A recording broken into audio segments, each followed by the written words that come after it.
Una noche más aquí a las actividades del Círculo Psicoanalítico Mexicano.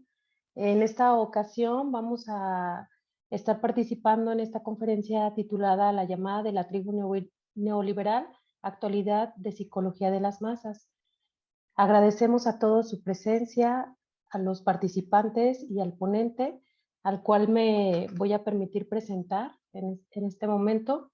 Él es el doctor Sergio Roda, ejerce el psicoanálisis en la Ciudad de México, ha realizado estancias de investigación en Francia, España y Estados Unidos, es miembro del Seminario Permanente de la UNAM, Filosofía y Psicoanálisis como Fronteras Críticas de lo Político, y además es autor de La Pachi Perachi, próximo a ser publicado. Bueno, pues esta es la presentación de nuestro invitado el día de hoy, el cual nos da mucho gusto recibirle. Y bueno, les comento un poco la logística del trabajo que vamos a hacer el día de hoy. Vamos a escuchar al doctor Sergio exponer lo que trae preparado para nosotros el día de hoy. Mientras tanto, vamos a permanecer con nuestros micrófonos silenciados y también el chat va a permanecer desactivado. Esto para no estar distrayéndonos y poder estar poniendo, pues ahora sí que la atención a la información que el doctor nos va a compartir. Y al final va a haber un espacio de preguntas y respuestas, el cual vamos a estar utilizando. Ustedes pueden utilizar la reacción de levantar la mano y de esa manera se les va a ceder la palabra. Entonces, bueno, sin más preámbulo, doy la bienvenida al doctor Sergio. Adelante, doctor, cuando usted desee comenzar. Muchas gracias por estar con nosotros.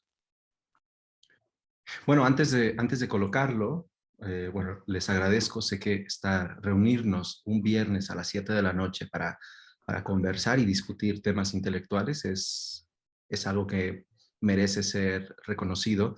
Entonces les agradezco a todas y a todos su presencia.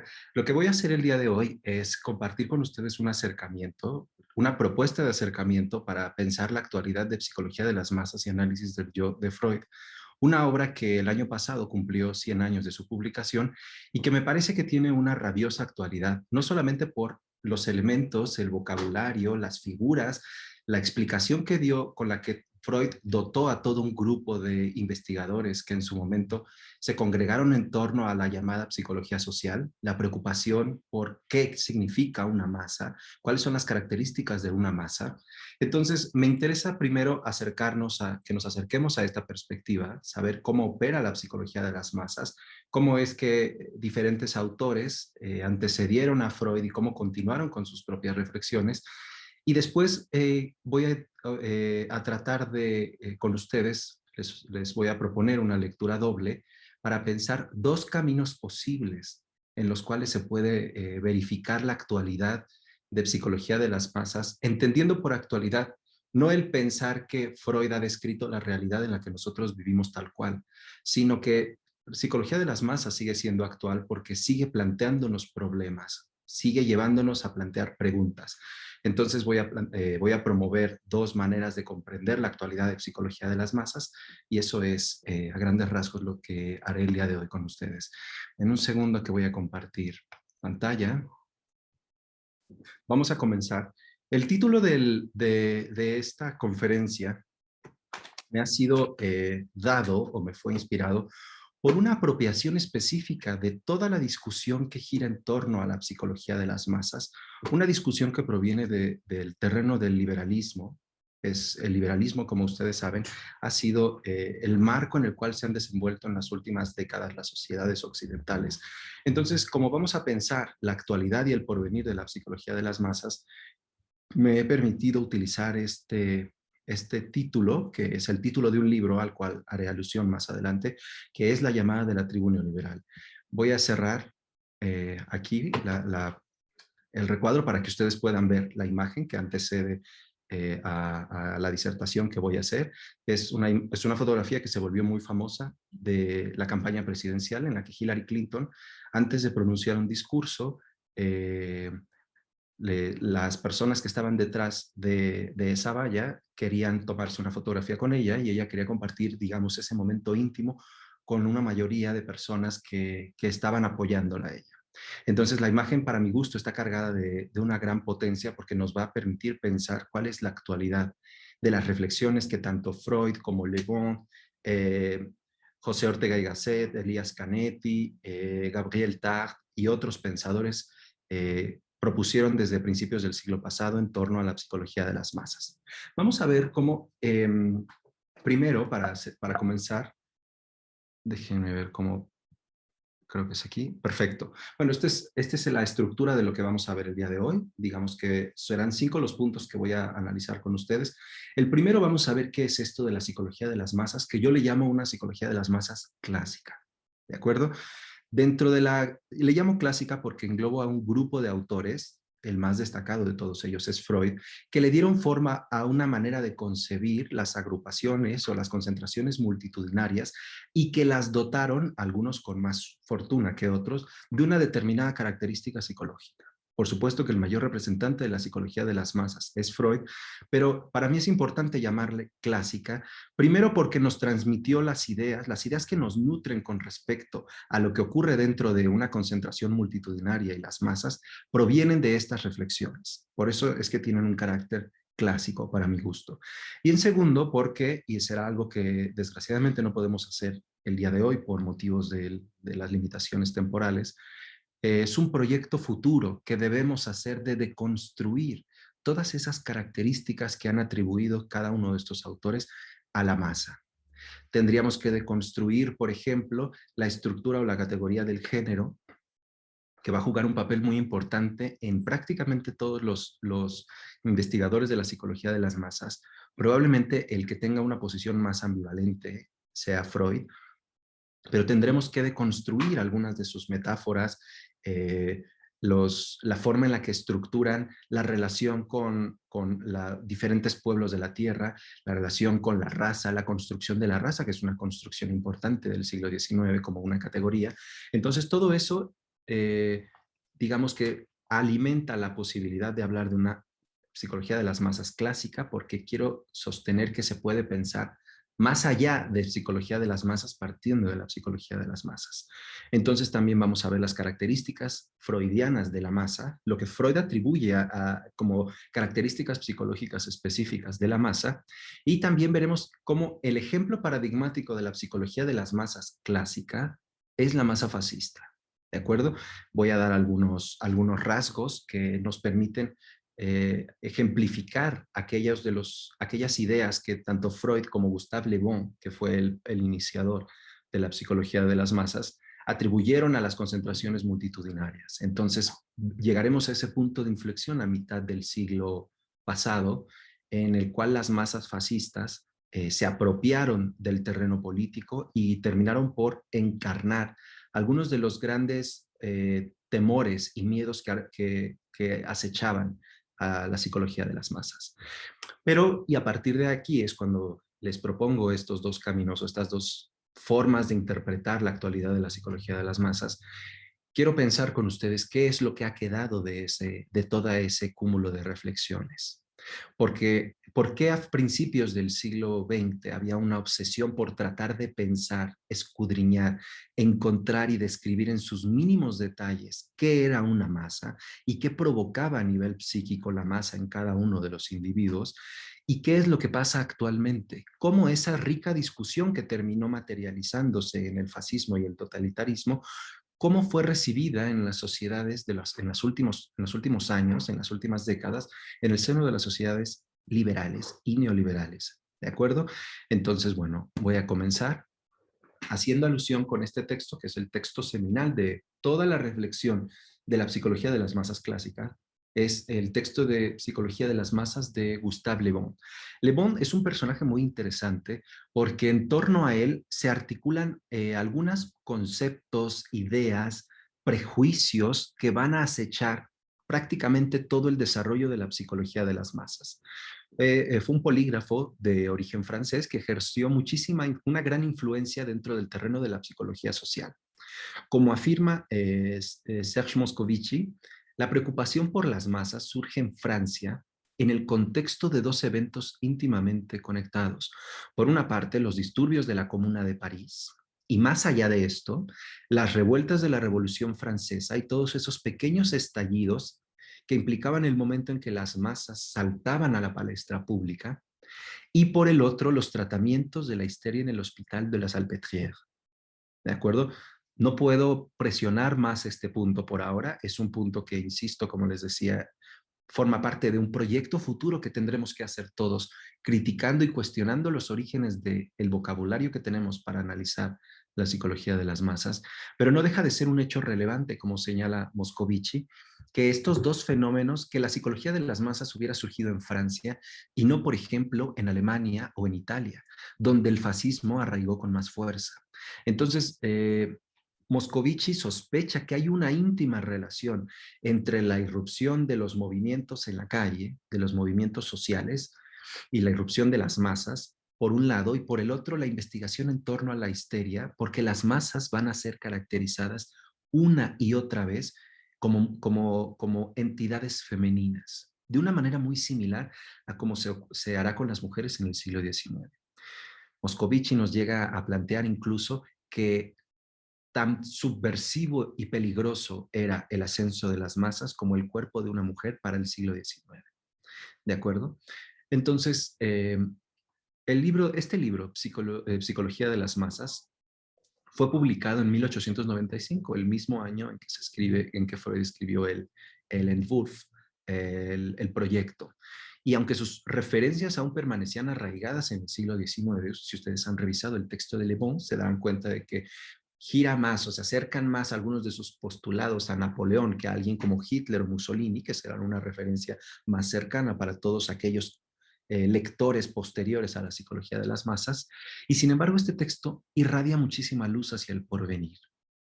¿Por qué irradia tanta luz? Se pregunta en algún momento Serge Moscovici, cuando nos encontramos con un autor que francamente tenía capacidades discursivas bastante mediocres, que no fue un hombre que propusiera una escuela de pensamiento, que era un hombre que lo mismo hablaba, por ejemplo, de la superioridad intelectual de los hombres por encima de las mujeres, o al hacer el análisis de los pueblos de la India, de algunos de los poblados de la India, de alguna manera infiltraba dentro del análisis teórico ciertos postulados supremacistas. Le interesaba mucho a Moscovici pensar por qué este hombre tuvo la capacidad de inaugurar la reflexión sobre las masas. Y la respuesta está en la forma en la que Gustave Le Bon caracterizó a las masas. Eso fue lo que le permitió irradiar tanta luz y adelantarse a los acontecimientos que vendrían en adelante. Por cierto, mucho de la sensibilidad liberal, de desprecio, como veremos más adelante, hacia las masas, va a comenzar a alimentarse, va a comenzar a nutrirse desde las obras de Gustave Le Bon. Y esta frase de Moscovici es muy potente. A comienzos del presente siglo, estaba escribiendo en el siglo XX, se estaba seguro de la victoria de las masas. A su término, nos encontramos completamente cautivos de quienes las conducen. Vamos a ver por qué es importante la figura del conductor dentro de la psicología de las masas. Las características que según Le Bon podemos nosotros atribuir a una masa, dentro de este ejercicio reflexivo e intelectual que lleva a cabo para tratar de definir qué es una masa, un ejercicio que compartirán todos los otros interesados en pensar la psicología de las masas. Lo hará Elias Canetti, lo hará Freud, lo hará Gabriel Tarde. Será tratar de encontrar las características mínimas de una concentración multitudinaria. Voy a tener que obviar, otra vez por motivos de tiempo, toda la rica caracterización y la taxonomía que nos ofrece, lo mismo que voy a obviarla en los otros autores, porque todos ustedes saben que existen diferentes tipos de masas. Las masas, dice Le Bon, las masas que son cerradas, abiertas, las masas que dice Freud, que tienen un líder y las que no lo tienen. En fin, hay diferentes tipos de masa que condicionan de alguna manera el acercamiento que teóricamente se puede hacer hacia ellas. Sin embargo, yo me voy a concentrar en esta presentación en las masas efímeras, que me parece que son ese momento en el cual se hace más evidente la preocupación o la intriga psicológica por tratar de pensar por qué una persona actúa como actúa dentro de, cuando se encuentra cubierta o cuando se encuentra dentro de un grupo de individuos, cuando se encuentra, dirían algunos liberales, dentro de la masa o el rebaño. Entonces, haciendo esta precisión, vamos a ver las características que, según Gustave Le Bon, posee la masa. Lo primero, y será una característica que también vamos a ver con Freud, es que las masas poseen un alma y que esta alma no es equivalente a la suma de todos sus miembros. Es decir, cuando las personas se reúnen y se crea una única unidad mental y una uniformidad dentro de la masa, es decir, cuando las personas siguen los mismos patrones, se conducen de la misma manera, comparten las mismas ideas, la misma sensibilidad, la misma ira, la misma rabia, el mismo entusiasmo, cuando todo se convierte en una unidad, entonces podemos decir, piensa Gustave Le Bon, que en ese momento está actuando el alma de la masa.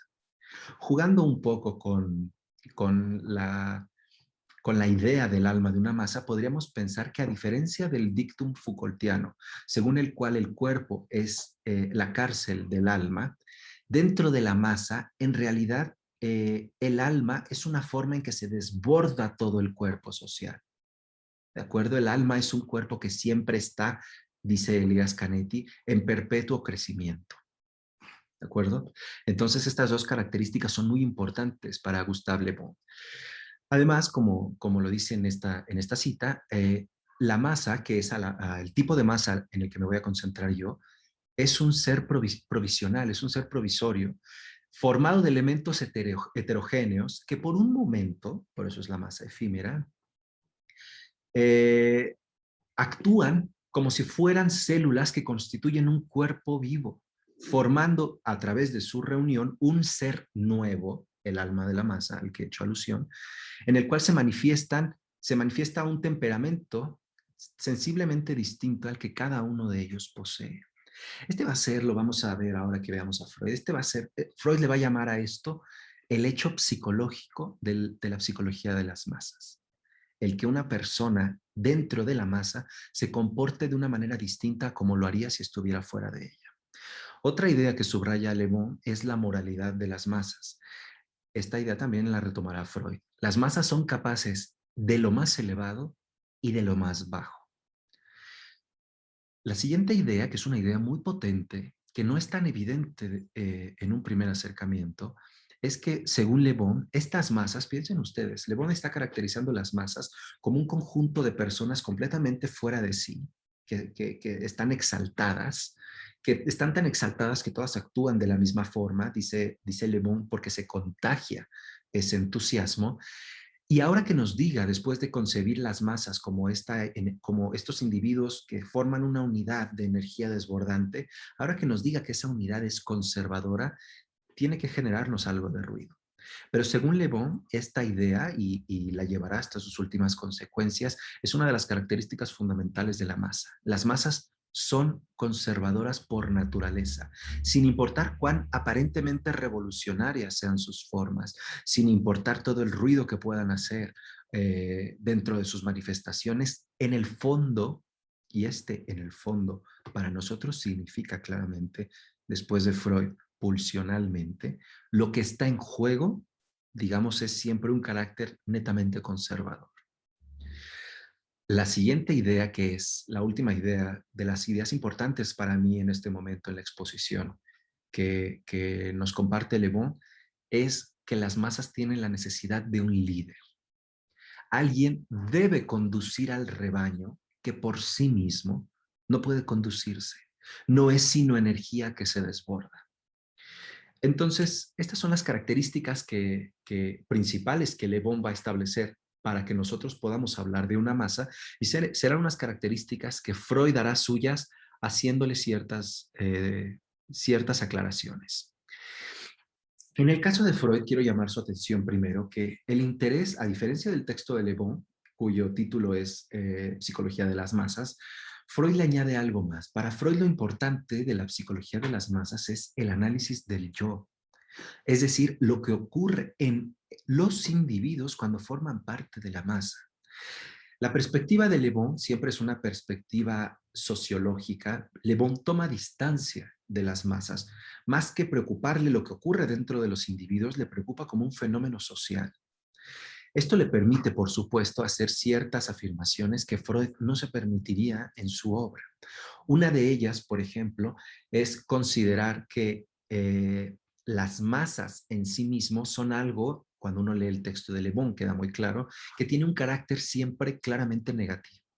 En el caso de Freud, esto es mucho más ambiguo, porque si bien Freud nos abre la posibilidad de pensar los enormes riesgos, pensemos, políticos, sociales y culturales, que puede albergar la dinámica que despierta un líder dentro de la masa, no por ello Freud le pone o le coloca una determinada categoría moral, una etiqueta moral. Entonces Freud retoma la investigación de Le Bon, pero tratando de explicar en términos psicológicos cómo puede una persona resignificar su interés personal en beneficio de la mayoría. Es algo que lo intrigaba profundamente y que prácticamente intrigó a todos los miembros de este grupo de la psicología de las masas. ¿Por qué un individuo que puede parecer una persona sosegada, tranquila, serena, cuando se encuentra inserta dentro de la multitud, se comporta de una forma que sería impensable en otras circunstancias? ¿Qué hay en ese contagio afectivo dentro de la masa que hace que una persona pueda comportarse de una manera tan arbitraria? Freud va a tratar de explicar, ese será, digamos, al inicio, su primera gran aportación a la psicología de las masas, el análisis del yo, lo que ocurre dentro de la psique.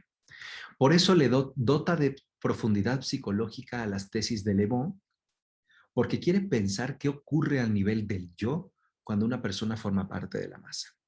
Voy a hacerles también aquí una enumeración de las características más importantes de la masa, de acuerdo con Freud, y tengo que obviar los interesantísimos análisis que va haciendo Freud, la forma en la que él recibe la tesis del alma de la masa, cómo construye cada una de estas categorías. Una de las disertaciones más importantes dentro del texto de Freud es cómo construye la categoría o la noción de lazo libidinal a partir de la estructura del amor. ¿Recuerdan ustedes?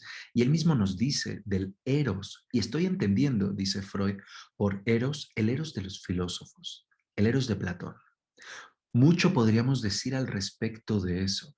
Mucho podríamos decir al respecto de concebir como paradigma de la unión de individuos dentro de la masa el eros platónico, que parece que es un eros que siempre se compenetra, pero no nos iremos por ahora por ese camino. Voy a señalar entonces los aspectos que para mí, los rasgos más importantes de cada una de estas características que según Freud posee la masa, para que veamos por qué considero que el análisis que hace Freud no solo profundiza la perspectiva de Le Bon, sino que describe perfectamente lo que habría de venir después en las décadas siguientes a la publicación. Este texto es de 1921, lo que vendría después dentro de las concentraciones multitudinarias, sobre todo en Europa. Freud suscribe la tesis de que la masa posee un alma, pero en el caso de Freud, esta alma ya adquiere un matiz mucho más definido. En Le Bon todavía es incierto de alguna manera qué significa el alma de la masa, pero para Freud es muy claro. Estamos pensando por alma una cualidad psicológica. Todos comparten como decía Le Bon, una determinada unidad mental. Entonces el alma de la masa es un determinado estado anímico que los uniforma. Esta uniformidad solo es posible mediante algo que Freud llama el libidinose Bindung, un lazo libidinal, que es el fundamento, dice Freud, no solo de las masas, de estas masas efímeras a las que nosotros nos estamos refiriendo ahora. Los lazos libidinales son el fundamento de la sociedad misma. No puede existir sociedad si no hay lazos libidinales, lazos afectivos. Jugaríamos también un poco, no podemos ahora, con estos términos, libidinal, afectivo, emocional, los lazos que nos unen, son la base de la civilización y de la sociedad. Sin embargo, en el caso de las masas, Freud piensa dentro de su texto el ejemplo de masas estables. Recuerden ustedes, piensa el ejército y la iglesia. Pero nosotros que estamos colocados en la perspectiva de las masas efímeras, nos vamos a centrar en lo que dice en específico del lazo libidinal que se establece dentro de una masa efímera. Dice Freud que debe haber un doble lazo libidinal para que un grupo de personas que de repente y en algunas ocasiones de manera imprevista se reúnen en un mismo espacio, para que esta gente, solo por compartir un mismo espacio, gente que puede provenir de diferentes credos, perspectivas, clase social, bagaje cultural, que todo el mundo se uniforme, dice Freud, debe existir un lazo que los mantenga unidos.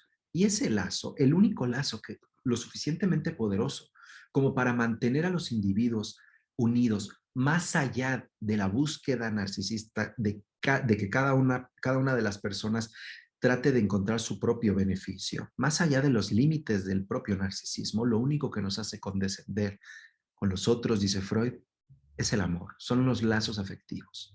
Pero estos lazos afectivos en la masa efímera son dobles.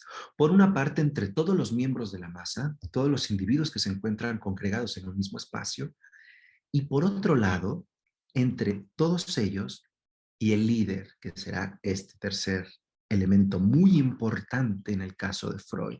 Freud cuestionará a Le Bon, a Tarde y a todos los investigadores de la psicología de las masas el no haber dotado de importancia psicológica a la figura del líder. Freud utiliza el término Führer, que si ustedes han revisado la edición en español de Amor Ortu, se traduce como conductor, literalmente, es una traducción literal. 20 años antes del ascenso del nazismo, 20 años antes de que la palabra Führer adquiriera un significado siniestro. Pero para Freud, la figura del líder tiene un papel central dentro de la psique de aquellos individuos que forman parte de la masa. Y le llama la atención que haya sido tan descuidada, que solamente haya sido mencionada superficialmente por Le Bon, cuando ahí se juega parte de la identificación, parte de la fuerza performativa que tiene en las concentraciones multitudinarias. De aquí, Freud lo que establece, ustedes recordarán que la figura del líder es una figura, la figura del conductor, de la cabeza de la masa, es una figura que hace muchas resonancias dentro de la obra freudiana. El líder es el padre de la horda primitiva. El líder es el conductor, dirían en otro contexto, como lo veremos más adelante, es aquel mago que encandila a las masas, que dice Gustave Le Bon, que las hipnotiza. El paradigma que Freud va a recuperar para pensar la figura del líder, lo va a recuperar de Le Bon y formará parte de unas investigaciones que él mismo hizo en los inicios, en los albores del psicoanálisis, en torno a la hipnosis. El conductor tiene la capacidad de envolver a las personas del mismo modo en que ocurría con la hipnosis. Las personas, los sujetos dentro de la masa, parecen claramente hipnotizados y padecer una suerte de contagio afectivo, dice Freud, que es provocado por la figura del líder con el cual están identificados. El lazo libidinal entre la masa y el líder será entendido como una forma de identificación. ¿De acuerdo? Los miembros de la masa se ven reflejados o se identifican con su conductor y entre ellos se unen o su subjetividad, sus límites personales desaparecen y son devorados por la mayoría en el entendido de que todos aman al líder de la misma manera y, dice Freud, todos son amados por el líder de la misma manera. Y por último, y esta es, digamos, la tesis fundamental de la psicología de las masas de Freud, es que para explicar por qué ocurre todo esto, para explicar la identificación con el líder, para explicar esa identificación que termina por ser el fundamento del lazo que mantiene unidos a todos los miembros de una masa que por momentos Freud llega a caracterizar como una suerte de fratría, algo que también podríamos cuestionar después, Para explicar todo esto y el alma de la masa, lo que Freud lo resume en una tesis que es la tesis central de la psicología de las masas. Lo que ocurre es que todos los miembros, cuando se crea una masa, es que todos los miembros, todos y cada uno de los individuos dentro de la masa, colocan uno y el mismo objeto en el lugar del ideal del yo. ¿De acuerdo? El objeto puede ser, como suele ser en el caso de que nosotros vamos a abordar en específico, que será la masa fascista, el objeto del ideal del yo será el líder. El ideal no será otra persona, no será otra cosa, sino es el líder.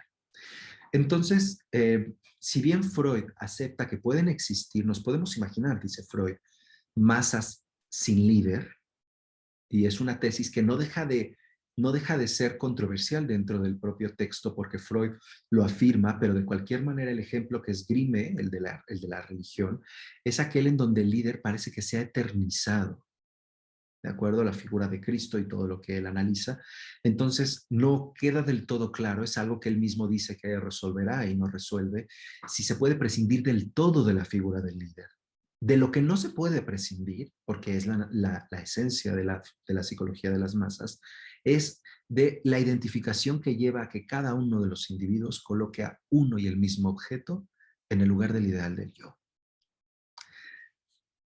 Todo este andamiaje es, por eso les decía, lo que dota de profundidad psicológica al análisis de Gustave Le Bon. Pero Freud al mismo tiempo se permite hacer ciertas afirmaciones que lo acercan al análisis sociológico de Le Bon. El inicio del texto, ustedes recordarán, comienza cuestionando el hecho de que nosotros separemos la psicología social de la psicología individual, cuando hay una íntima relación entre estas dos dimensiones de la psique. Entonces esto le permite a Freud afirmar que la vida psíquica de las masas puede retrotraernos a estados arcaicos de la civilización. De ahí la metáfora que nosotros vamos a emplear más adelante y que Freud utiliza de la tribu. En algún momento, Gabriel Tarde y McDougall llegan a caracterizar a las masas como a los miembros, las personas que forman parte de una masa, dicen que actúan como los héroes de la antigüedad, rayando casi rayando en un absceso de delirio como los dioses griegos o como bestias salvajes. Entonces, tanto con Le Bon como con Freud existe esta tentación de concebir ese cambio dentro del comportamiento de las personas, dentro de la masa, como una involución en términos de civilización, en términos psíquicos.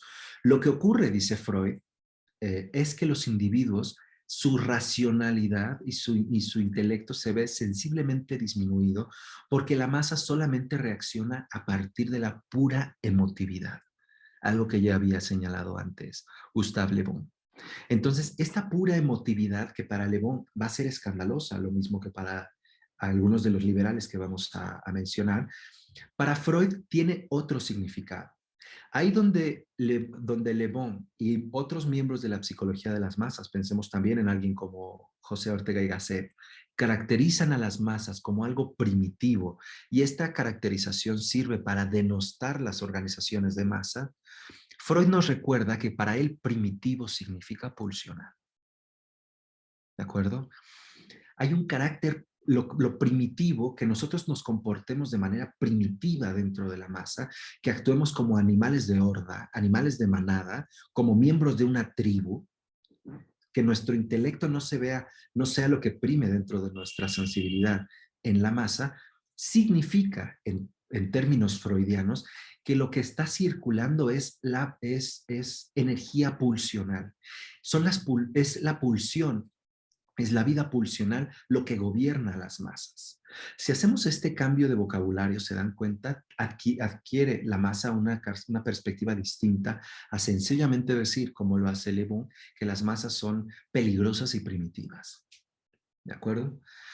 Estos son a grandes rasgos las ideas que me interesa, y subrayo de nuevo, retomar del texto de Freud para pensar la masa específica que quiero compartir con ustedes.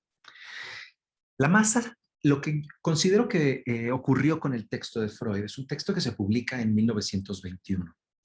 1921 es un año importante para lo que ocurrirá después en Europa, dentro de las concentraciones multitudinarias y el ascenso del totalitarismo y el fascismo, porque esa gran marcha a Roma que había propuesto Mussolini toma lugar más o menos en estas fechas, en la época en la que Freud escribe.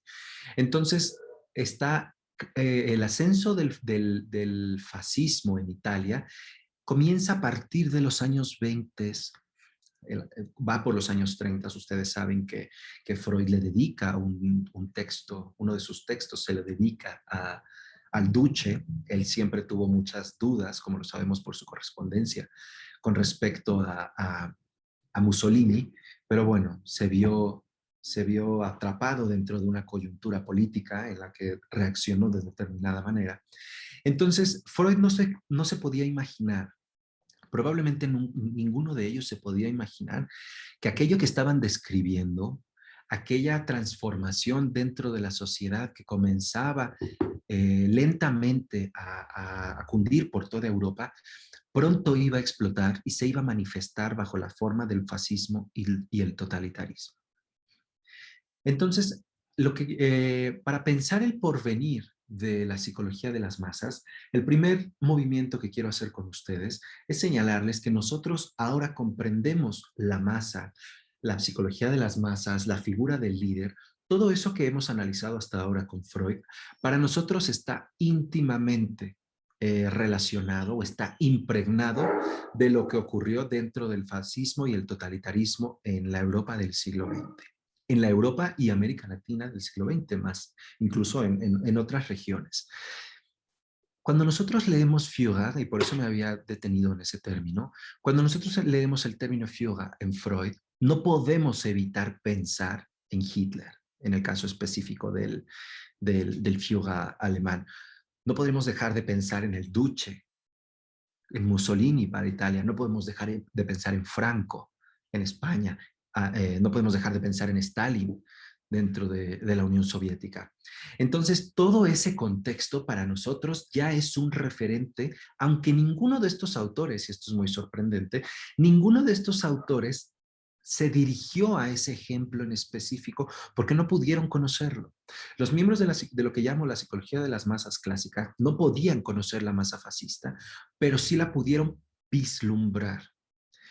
Pudieron ver que algo estaba ocurriendo, pero fue hasta empezando la década de los años 20 del siglo pasado que comenzó el ascenso del totalitarismo y el fascismo. Entonces, en el caso de Freud, considero que su visión sobre la masa es una visión que se adelantó muchísimo a su tiempo, que tuvo una capacidad predictiva asombrosa, porque la manera en la que él describe esas reuniones multitudinarias en donde las personas se ven absolutamente fuera de sí, hermanadas, por el amor hacia el líder, como lo pueden ver en la imagen que les he compartido, ese amor irrestricto que siempre está enmarcado en una determinada gestualidad. Moscovici llega a decir, por ejemplo, junto con Adorno, que poseemos más de los líderes fascistas, más que conocer obras de ellos que hayan escrito, que no lo hicieron, grandes rasgos, salvo algunas excepciones, lo que tenemos es toda una gramática gestual, porque lo que se trataba era de hipnotizar a las masas. Entonces, esas concentraciones fascistas de la primera mitad del siglo XX, en donde una masa furibunda de personas se concentraban ondeando pendones fascistas en grandes plazas públicas para vitorear la verborrea de Hitler, la parafernalia de Mussolini, los delirios de Franco o la brutalidad de Stalin, son la representación perfecta de eso que Freud llamaba colocar uno y el mismo objeto en el lugar del ideal del yo. ¿De acuerdo?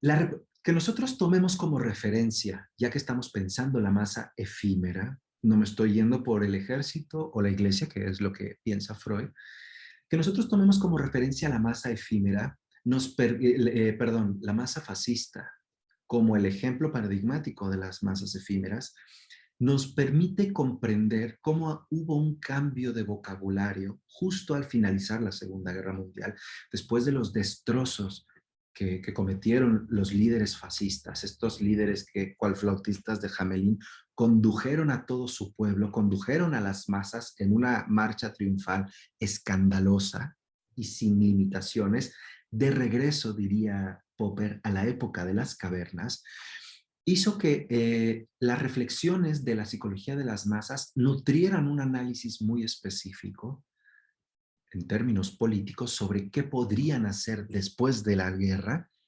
y después de toda la deriva totalitaria y fascista, qué podían hacer las sociedades europeas para ir más allá. Entonces, lo que ocurrió con la transformación de la psicología de las masas fue que a partir de la segunda mitad del siglo XX se generó una gran obsesión en tratar de evitar a toda costa los excesos que se habían cometido en las décadas anteriores. Una de esas ideas, y eso será lo que veremos el día de hoy, fue la que permitió concentrar los dardos críticos en la figura del líder, en los conductores, en el Ducha, en el Führer, en los líderes fascistas, como aquellos en los que aquel origen de un determinado mal social. Entonces, los líderes y los liderazgos fueron entendidos, nutriéndose del análisis de la psicología de las masas, como una reencarnación del espíritu tribal dentro de sociedades civilizadas. La masa, descrita por Freud, se convirtió en la tribu de la que hablaban los liberales, esa tribu en donde las personas actuaban como animales, presas de sus pasiones más bajas, de una pura emotividad, sin utilizar nunca sin brújula moral y sin utilizar sus capacidades intelectuales. Entonces, poco a poco se operó una traducción de la masa a la tribu, que terminará por circular, lo veremos ahora claramente, terminará por circular en nuestras sociedades y será una de las herencias que tenemos actualmente, que creo yo que podemos rastrear y considerar una herencia de la psicología de las masas. Esta palabrita que ustedes habrán visto circular, este significante que circula tanto en los análisis políticos y teóricos de nuestra época, que es el de la tribu, el temor a la tribu. Entonces, para comprender cómo se da esta traducción, por qué comienza a tener tal importancia la figura, por qué hablar de tribu y no de masa, quiero añadir a las reflexiones freudianas sobre la psicología de las masas y el análisis del yo un matiz muy específico. Un matiz que yo le llamaría freudiano.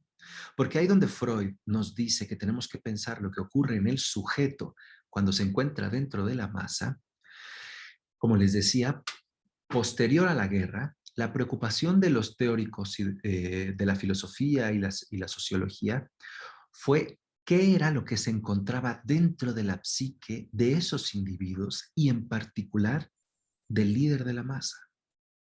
Si Freud está pensando el yo de la psicología de las masas como ese yo es cada uno de los miembros de la masa, lo que va a preocupar a gente como Theodor Adorno es el yo del dirigente de la masa, del líder de la masa. Porque en las sociedades contemporáneas, en las sociedades de la segunda mitad del siglo XX, esta figura, la figura del líder, la figura del conductor de la masa, del conductor del rebaño, generaba una profunda fascinación, desprecio al mismo tiempo y fascinación. Entonces, Theodor Adorno llevó a cabo investigaciones en torno a lo que él mismo llamó los análisis sobre la personalidad autoritaria, tratando de escudriñar qué era lo que se encontraba detrás de la psique o de la psicología de los líderes de las masas. Es interesante, ya verán por qué podemos añadir esta perspectiva psicológica de Adorno, que las lecturas de Adorno tienen como base la psicología de las masas de Freud, pero Adorno creía que podía ayudar a la reflexión freudiana a dar un paso más si añadíamos a sus análisis la perspectiva del análisis de la psique del líder de la masa. Entonces, Adorno nos presenta algunas características que serán lo que resonarán en nuestra época, porque le llamaba la atención el hecho de que si bien Freud señalaba que el líder es un primus inter pares, es decir, que aquellos, como lo acabo de señalar hace unos minutos, los miembros de la masa se identifican con su líder, Adorno lo que señala es, en el caso de las masas fascistas y de las masas totalitarias, es que ese líder, no podemos aplicar tan directamente la categoría de ideal sin cuestionar qué significa ser el ideal de una masa. Lo que encuentra Adorno, que será muy interesante para pensar el porvenir de la psicología de las masas, es que ese ideal que las masas colocan, estamos pensando todavía en la masa fascista, que las masas colocan como su ideal del yo, son individuos que al igual que la masa, son individuos que tienen un bajo nivel intelectual, son individuos que están llenos de resentimiento, odio e impotencia, y son individuos que hacen circular afectos, pasiones y pulsiones que de otra manera, digamos en condiciones normales, lo que sea que eso signifique, en condiciones normales no podrían circular tan libremente. Los líderes fascistas, dice Adorno, hacían circular el odio, el resentimiento, alimentaban la animadversión hacia determinado grupo social o político, hacia determinadas ideas o ideologías, porque representaban al hombre promedio, eso que José Ortega y Gasset llamaba el hombre masa. El líder no es una persona excepcional, sino es la proyección de todo aquello, toda esa grosería, ese descaro, esa impotencia, resentimiento, es decir, esa pulsión desbocada y sin límites que habita en cada uno de los miembros. Eso es lo que encarna el líder de la masa, en el caso específico, de la masa fascista. Entonces, por eso, dice Adorno, podemos explicarnos que una persona tan abiertamente torpe e inepta como Hitler, o una persona tan ridícula como podrían ser Mussolini o Franco, personas cuyos ademanes y cuya representación siempre está, si ustedes pueden ver algún tipo de representación, algún video de las concentraciones multitudinarias fascistas, verán cómo todos los ademanes de los líderes fascistas, como señala Adorno, están a medio camino entre la pantomima y el circo. Son al mismo tiempo ridículos, hay algo de ridículo en ellos, pero ese ridículo es justo lo que hace que las personas se identifiquen con ellos.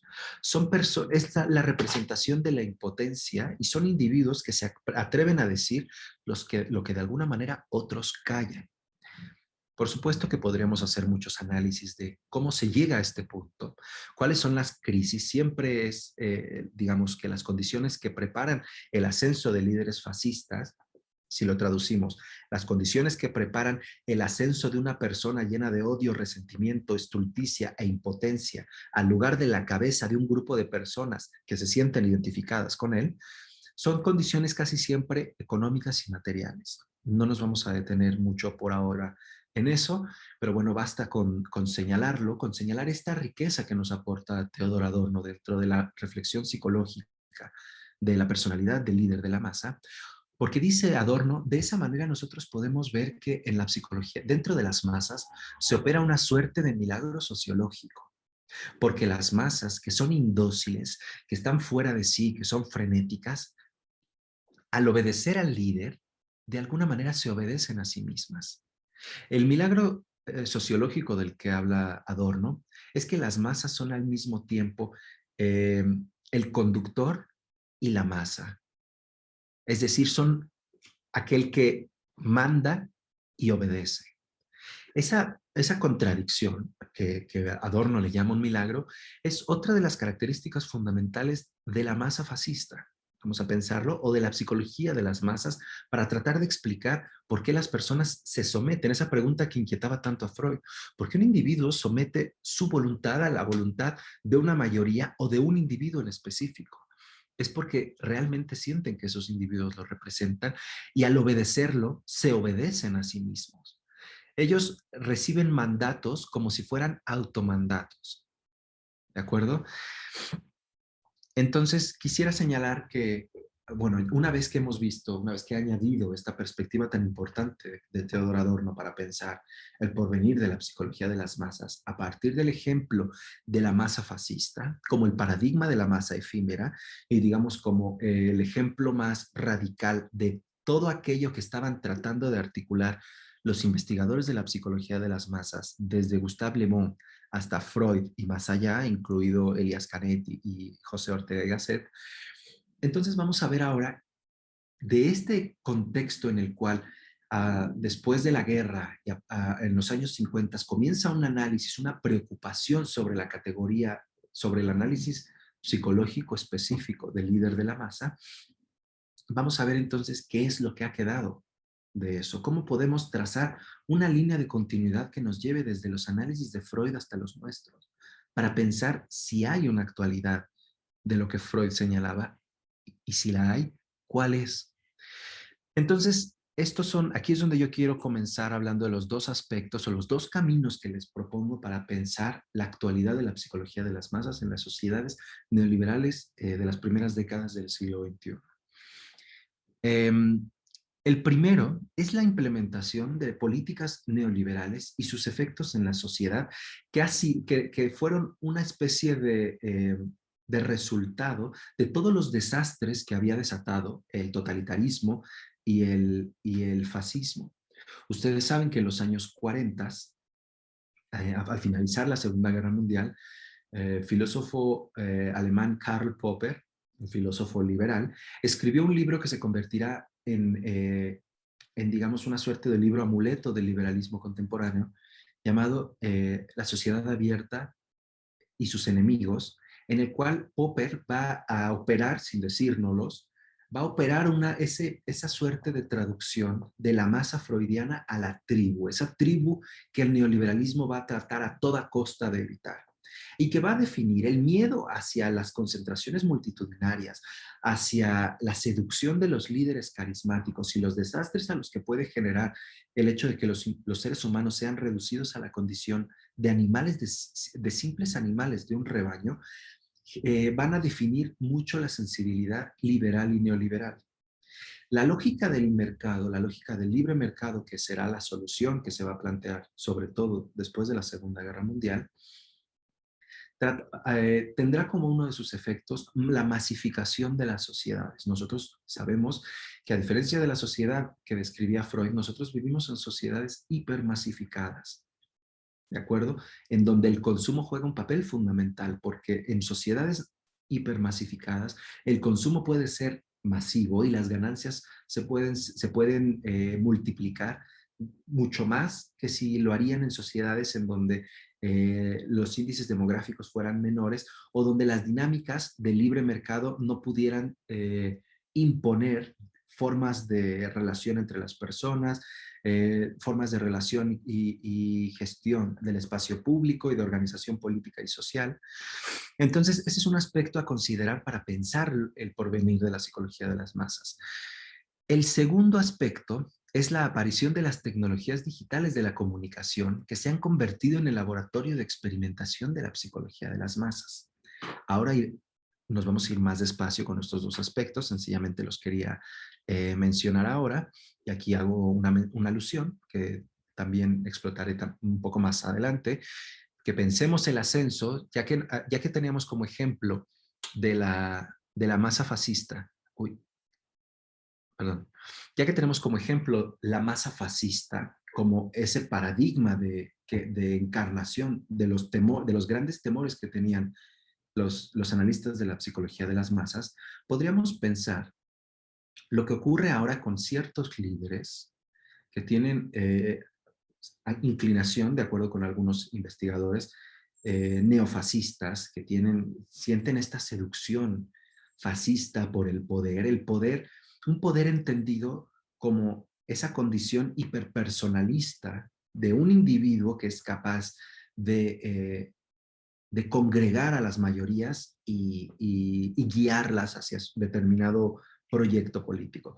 Tenemos dos ejemplos de los que hablaré también un poco más adelante, que son Trump y Bolsonaro, que son, digamos, los ejemplos que nos demuestran que de entrada, antes de ver estos dos caminos que les voy a proponer para ver la actualidad de la psicología de las masas, si pensamos en figuras como Trump o Bolsonaro, sabemos que esa llamada de la tribu, ese espíritu tribal que describía Freud en la psicología de las masas, sigue existiendo en nuestras sociedades.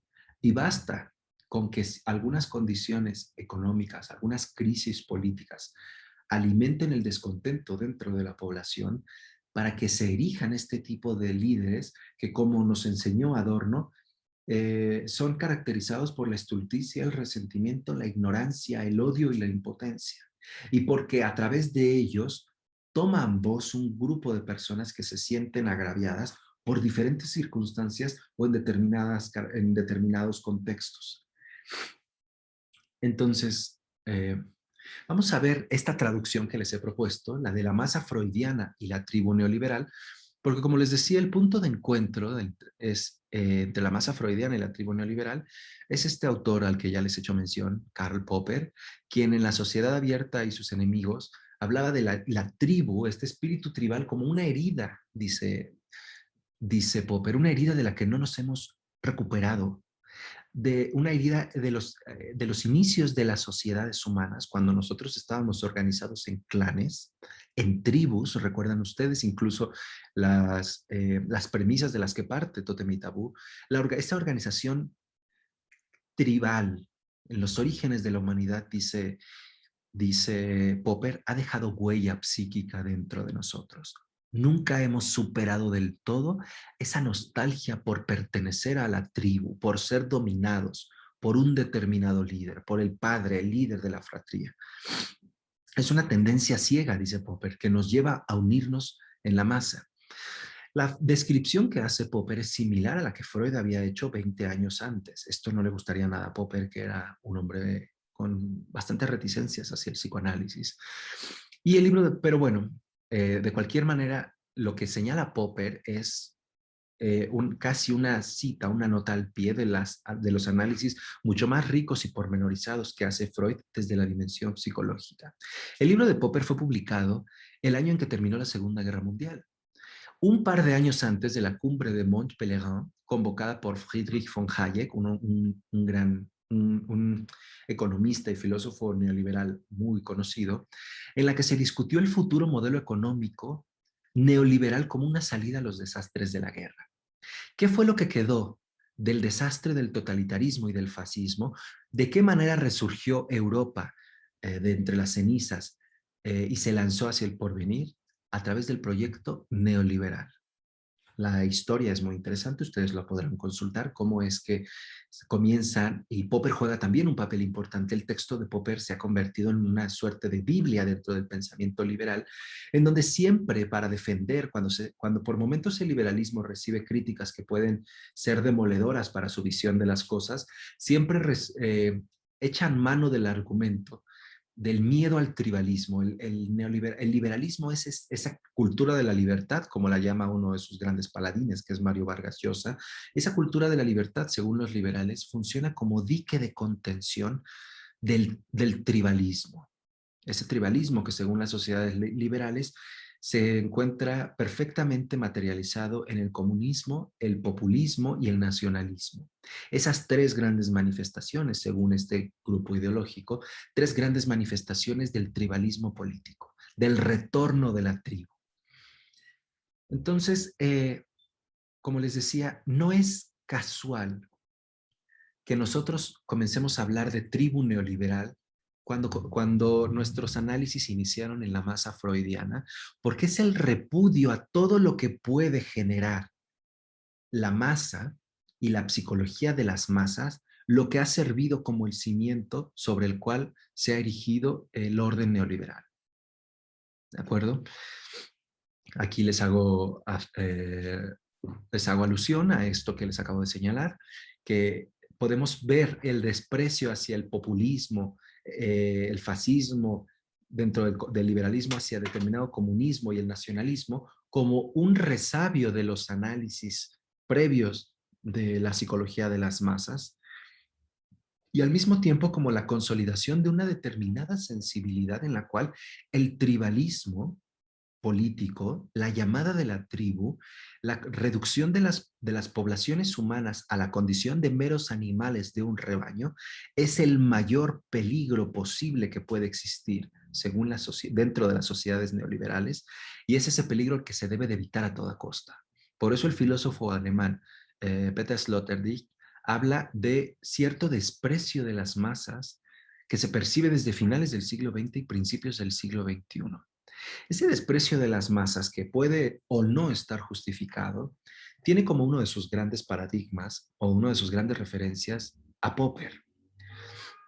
Popper, que escribió La sociedad abierta y sus enemigos, señalando que el tribalismo equivale, la masa, esta masa que actúa como una tribu, equivale a una sociedad cerrada, en oposición a la sociedad abierta, que es una sociedad de libre mercado, una sociedad cerrada en donde no importan ni la inteligencia ni la razón, sino el sometimiento al dictado de un líder carismático, que no es otra cosa que el retorno al primitivismo más arcaico, pensaba, pensaba Popper. Y esta idea, como lo señalo aquí al final, descrita como una suerte de caudillismo político, será lo que repudie con todas sus fuerzas la sensibilidad neoliberal, y uno de cuyos grandes predicadores y paladines será Mario Vargas Llosa, un autor que no deja de ser interesante pensar por qué Vargas Llosa se ha convertido en el portavoz del neoliberalismo, y no deja de ser importante, sobre todo para nosotros, pensando en el contexto de América Latina, lo que se juega con los liderazgos de masas, con las dinámicas de las masas, con el caudillismo que ha caracterizado en gran medida la política de nuestros países.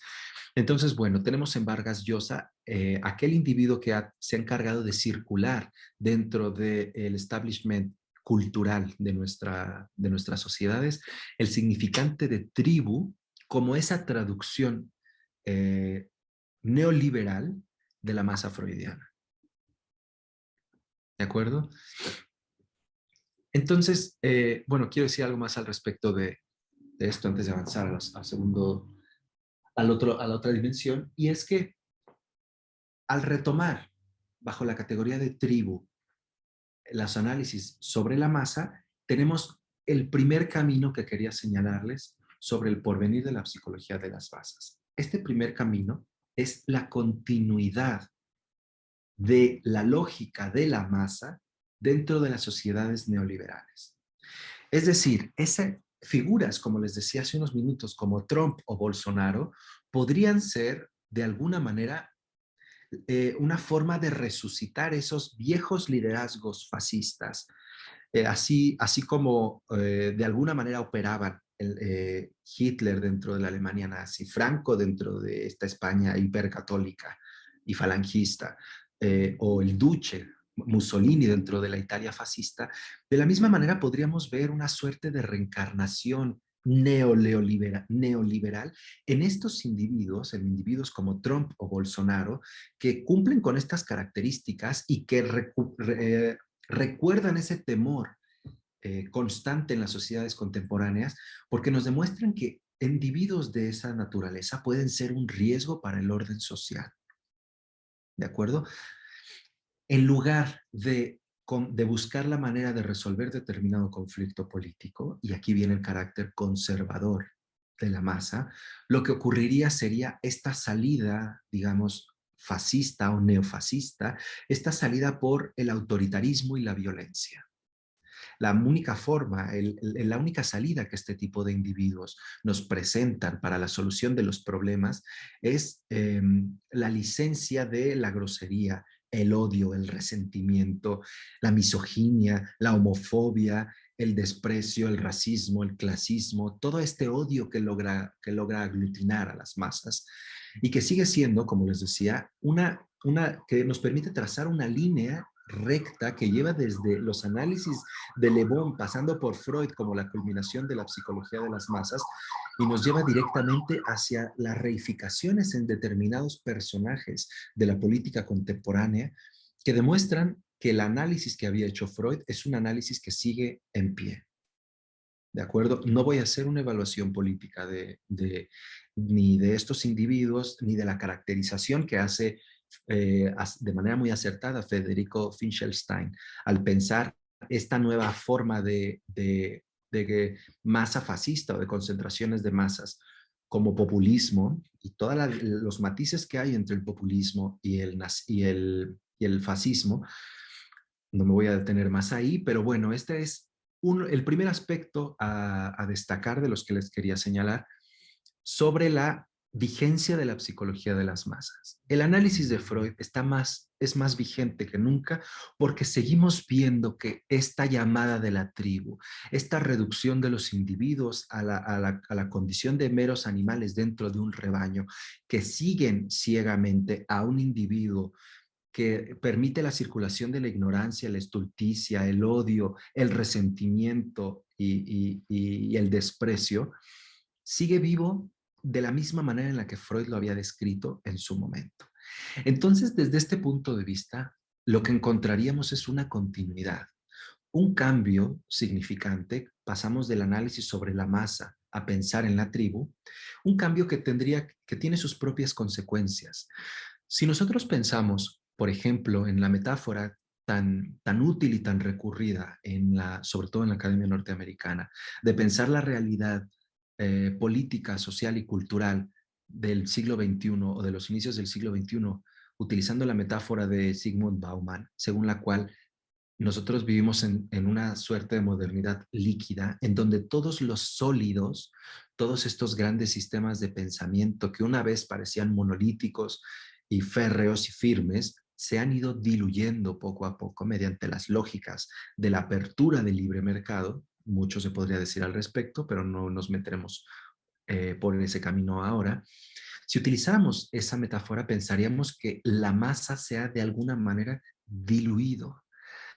Si lo que permanecía sólido ha cambiado de estado, hay algo que sensiblemente ha cambiado.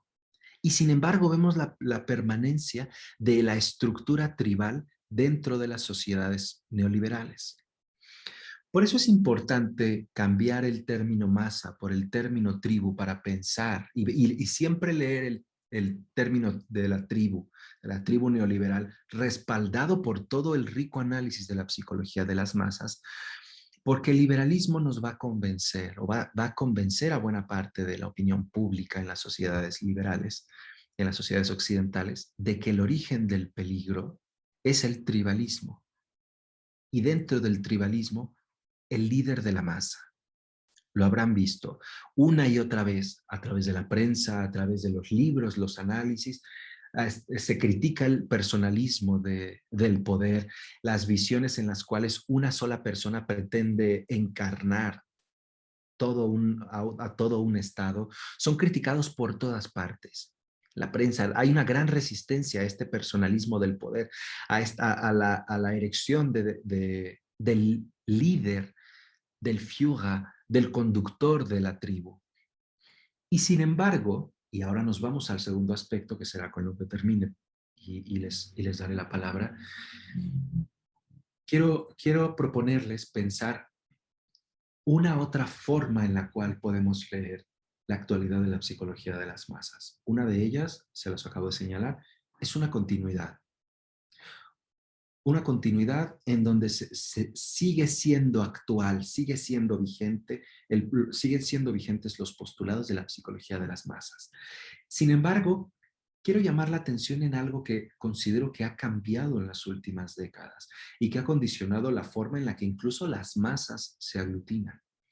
Algo que no podría darles una respuesta taxativa, pero creo que es algo que debemos pensar si queremos ser capaces de responder a este dictum lacaniano, de pensar la subjetividad de nuestra época, la especificidad de nuestro tiempo. Poco haríamos si nos redujéramos a pensar que los postulados freudianos describen tal cual la sociedad en la que vivimos, por mucho que haya reminiscencias del pasado, como son estas figuras. He puesto el ejemplo de Trump y Bolsonaro, pero ustedes pueden pensar en otros ejemplos. Poco haríamos si no tratáramos de pensar la especificidad de nuestro tiempo. Entonces, el siguiente camino, que para mí es otro porvenir de la psicología de las masas, u otra forma de pensar la vigencia de la reflexión freudiana, Si pensamos un aspecto que es la gran diferencia entre las concentraciones fascistas, recuerden que seguimos en las masas efímeras, y y las masas de nuestro tiempo, que es la aparición de la tecnología digital, las masas en la era digital, ¿de acuerdo? La imagen con la que comenzamos, esta imagen que es para mí la representación de la llamada de la tribu neoliberal, dice mucho con respecto a lo que quiero concluir, hacia dónde quiero llevar un poco la discusión o abrir la discusión sobre el porvenir de la psicología de las masas. Nos encontramos aquí podemos pensar, es un grupo de seguidores de Hillary Clinton se acercan a ella, van a ella para participar de un mitin político. Tenemos a la líder, carismática o no, bueno, ahí tienen a Hillary Clinton, pero las personas en vez de mirarla a ella, le dan la espalda. Y a quien están observando es a su teléfono porque se están tomando una selfie con Hillary Clinton. Hay quien incluso está transmitiendo en vivo eh, la conferencia o la reunión con Hillary Clinton, pero me resulta interesante y potente esta imagen por eso. El líder no parece ser como ocurría en estas otras imágenes, bueno, no se alcanzan a ver muy bien. En las imágenes anteriores, en donde el líder fascista era aquel en donde se concentraba la atención, los gestos, toda la gesticulación, los pendones, toda la parafernalia que envuelve al líder fascista, al líder de la masa fascista en su momento, quiero que pensemos en la especificidad de lo que ocurre ahora con los líderes o con las masas dentro del neoliberalismo, dentro de esto que yo le llamo la tribu neoliberal.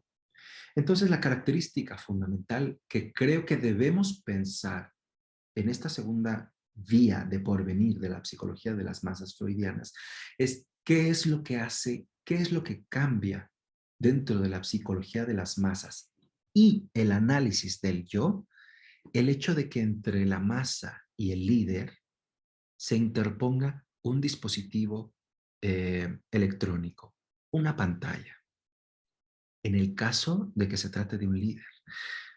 Porque vamos a ver que el escenario que nos presenta esta nueva perspectiva dice el filósofo francés Bernard Stiegler en un contexto muy específico, que lo que ha ocurrido al interponer el dispositivo entre la masa, pensemos primero entre la masa y luego entre la masa y el líder, es que se genera un cierto cortocircuito en la dinámica de la masa. Elías Canetti había descrito en Masa y Poder que había dicho que una de las características fundamentales de toda formación de masa era que dentro de la masa se subvertía, digamos, el tabú del contacto. Porque si en la vida diaria nosotros sentíamos necesidad de que se respetara determinado espacio personal, nuestro espacio vital, dentro de la masa parece que no tenemos problemas con que haya un contacto físico, porque, decía Canetti, lo que se opera es una especie de unificación. Somos devorados por la masa. Nos unimos en un todo, dentro de las concentraciones de la masa. Lo que ocurre, y creo que eso es algo que tenemos que considerar, y por eso les digo que habría que ver hasta dónde las categorías de Freud nos permiten pensar y repensar esta condición, es que tenemos que preguntarnos otra vez, como lo había hecho Freud en su tiempo, por el lugar del yo en nuestro tiempo, tomando en cuenta esta sutil pero importante diferencia que es la incorporación de aparatos tecnológicos en nuestro espacio, en nuestra esfera social. ¿Por qué considero que es importante plantear esto? Porque como señala la imagen de Hillary Clinton y como lo he señalado a lo largo de toda esta charla, esa fusión de los individuos unos con otros es lo que ese contagio de emociones, que es pura afectividad, sabemos que opera. Sabemos, por ejemplo, que en los grupos que se aglutinan por redes sociales, opera, sigue existiendo esa excitación perpetua, esa descarga libidinal, esa descarga pulsional de las publicaciones, ese formar parte de un grupo, incluso en vivo y en directo, y sentir esa energía que se despliega, esa fuerza libidinal que hermana y que lleva a algunas personas a publicar cosas que resultan, por momentos parecen ser una suerte parece que exponen todos sus afectos y sus emociones de golpe en una pantalla. Y sin embargo, no se da esto que decía Canetti, que definía las masas de su tiempo, que es el contacto que une, el contacto corporal que une a los individuos. ¿Por qué no se da del todo? Primero porque, como lo veíamos en la imagen de la fotografía de Hillary Clinton, porque al colocar la pantalla, se encuentra utilicemos el término lacaniano, se encuentran remitidos a ese otro con mayúsculas, ese otro para el cual están tomando la imagen, o filmándose cuando forman parte, cuando están dentro de la imagen, como en el caso de Hillary Clinton. Entonces el individuo no se fusiona del todo con la masa porque está atendiendo a ese otro que no aparece físicamente. Ese otro que no es un líder carismático, no arenga a las masas, ni asusa a los grupos furibundos para que ataquen a determinado grupo social. Parece que es políticamente aséptico, pero sabemos en el fondo que no lo es. Y sin embargo, no tenemos una categoría para pensar lo que hace ese pequeño dispositivo que por momentos se interpone o puede ocupar el lugar del líder, porque si el líder es el que conduce a la masa, lo que ocurre con el dispositivo y con el algoritmo que permite que personas que piensan de una manera similar, tienen gustos similares o apoyan causas similares, se reúnan en un determinado espacio y compartan ideas, lo que lo hace no es el líder, de nuevo, insisto, sino un determinado dispositivo que tiene justo esa capacidad, la capacidad de disponer, de redefinir la lógica de las concentraciones multitudinarias, que aunque pueda parecer que sigue siendo lo mismo, es decir, nosotros seguimos percibiendo el desenfreno en las mayorías.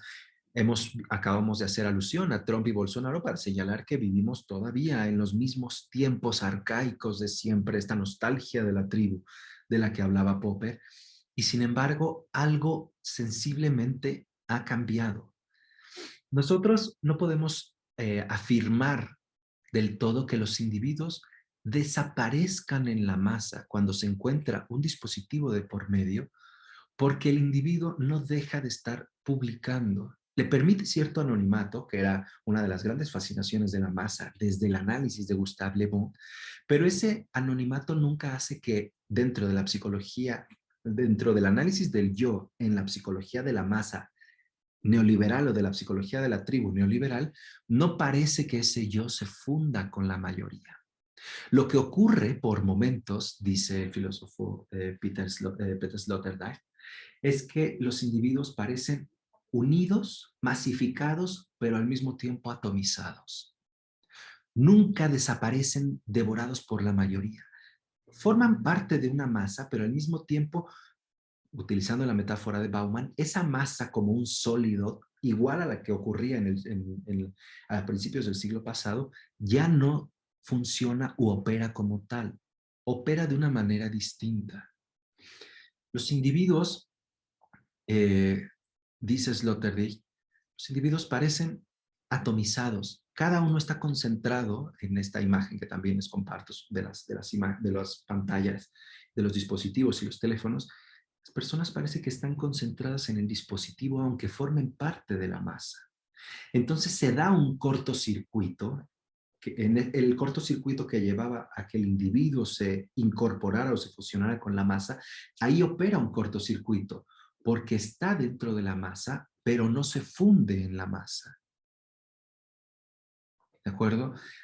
No hay esta desaparición por una parte, y por la otra nos lleva a pensar ya no en ese viejo paradigma, en ese fantasma terrible del tribalismo encarnado en el líder del que habla el liberalismo, sino en quizá la posibilidad de que las masas puedan comenzar a articularse o sin darse cuenta puedan empezar a ser, utilicemos los términos de Freud y Le Bon, manipuladas, coordenadas, inducidas mediante un dispositivo al cual ya no le podemos achacar, como en esta vieja fantasía liberal, ese, ese carisma que es tan peligroso en los líderes carismáticos, esa fuerza benévola que los hace ser magnéticos para las mayorías. Sencillamente nos enfrentamos a una forma distinta de organizar la masa que debe ser pensada desde como una nueva forma o como una manera de pensar un porvenir de la psicología de las masas de nuestro tiempo.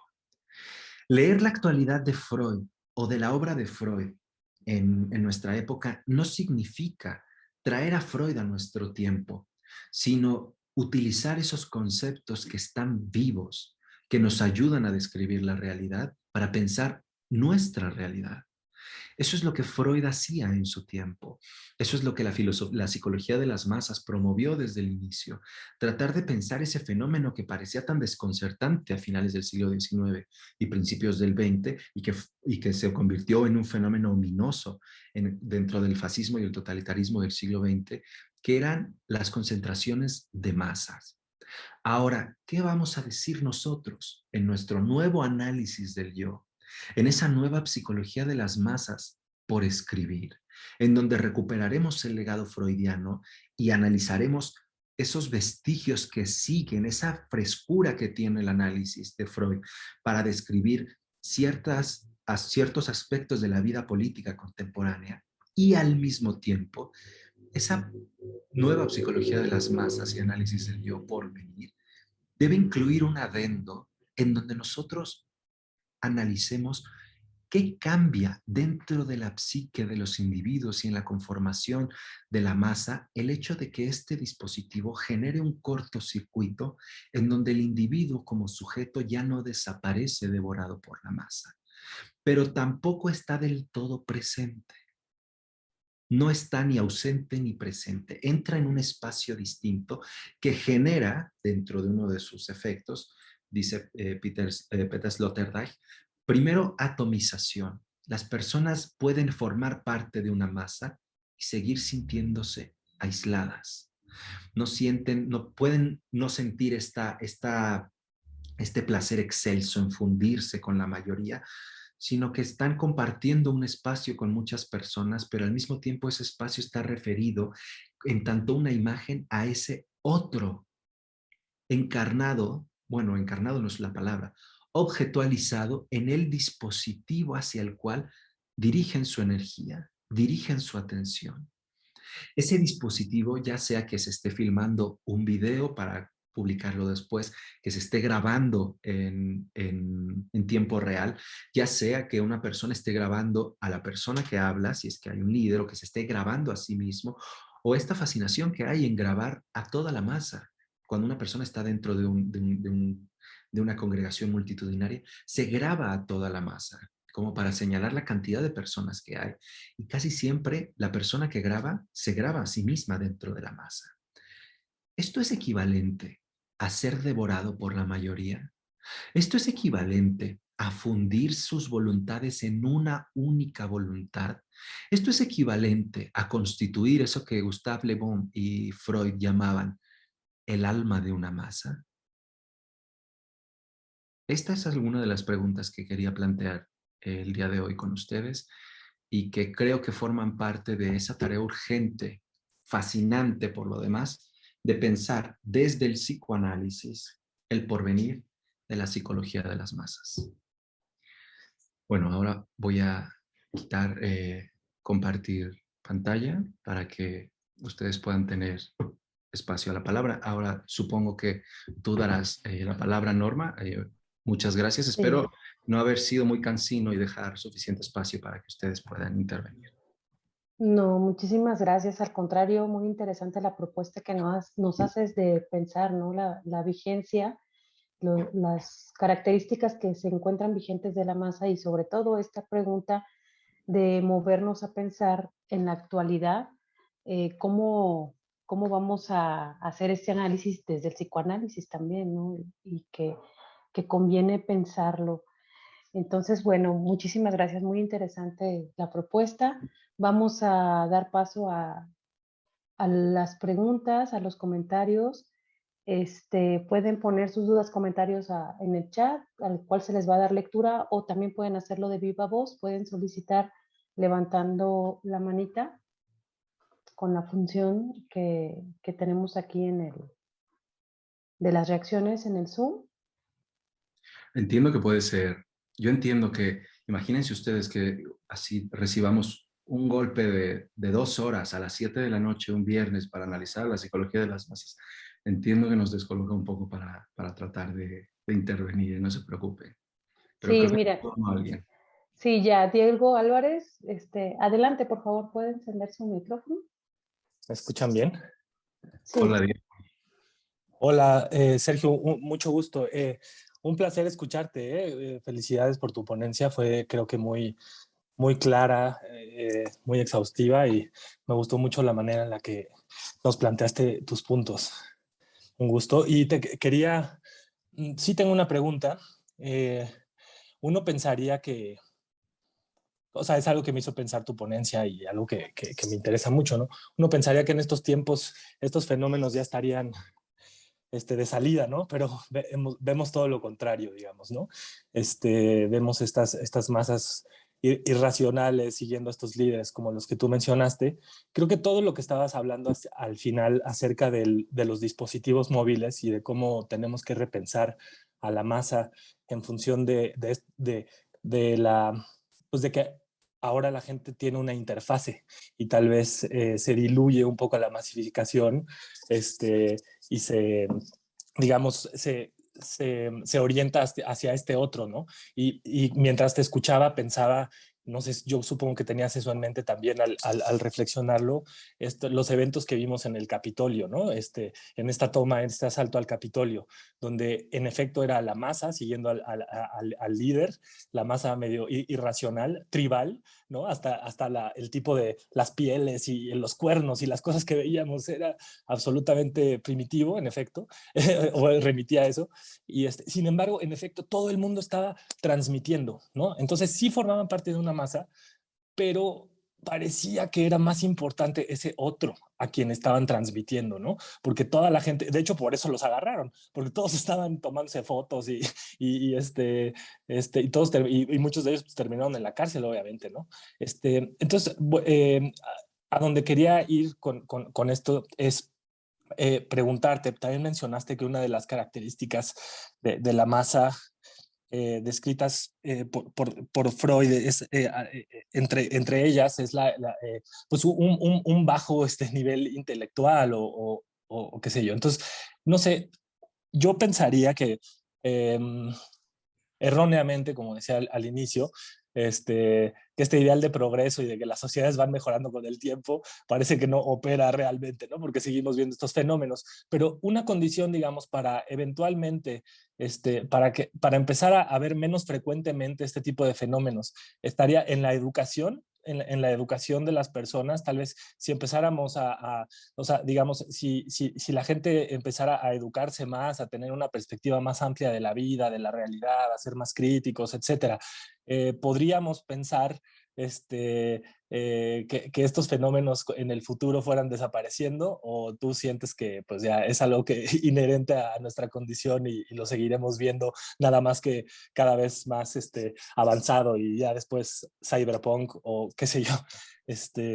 Muchas gracias, de verdad. Disfruté mucho tu plática. Bueno, gracias Diego por tus palabras. Primero, fíjate que sí, me parece que había pensado en la imagen que podía resumir esta primera parte de la actualidad que les decía de la psicología de las masas, según la cual seguimos de alguna manera instalados en ese horizonte, lo que ocurrió en el Capitolio. Igual con toda la parafernalia que tú mismo describías, lo que ocurre con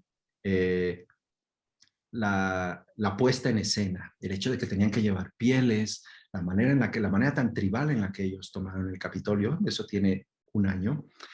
Y con respecto a lo segundo, sabes, una preocupación. Antes de que, al finalizar la Primera Guerra Mundial, que fue una guerra que había asolado toda Europa, que en su momento se consideraba la Gran Guerra. Freud fue interpelado por Einstein, lo invitó a que tuvieran un intercambio epistolar público, tratando de pensar ellos, que eran los intelectuales judíos más importantes de su época, qué podían hacer para prevenir la guerra, ¿no? Creo que parte de las respuestas que da Freud, que Freud le da a Einstein, que de alguna manera Einstein adelanta, son lo que podríamos nosotros aplicar de alguna manera, con todo y sus reticencias, las propias dudas que tiene Freud, al caso de, de esto que llamo yo, siguiendo a Popper y siguiendo a Vargas Llosa, la llamada de la tribu, ¿no? De hecho, es una expresión muy fuerte, ¿no? Es un llamado que nosotros sentimos. Freud rehúsa pensar que exista algo como una pulsión gregaria en nosotros. Cree que la explicación es psicológica, más que como por momentos pasa dentro de la reflexión de Popper o de Vargas Llosa, que parece una fuerza mítica que viene por nosotros y que nosotros sentimos en el más puro estilo tribal la necesidad de someternos a una masa. Entonces, lo que ocurre dice Freud, lo que podemos hacer es, como bien señalas tú, apostar por el libre pensamiento, la educación, y sin embargo, siempre dice Freud, y sin embargo, la pulsión de muerte es soberana. No podemos ir más allá de ella. Y en el caso específico de la masa, creo que lo podemos ver ahora, por ejemplo, en Europa o lo que ocurrió en la Alemania nazi.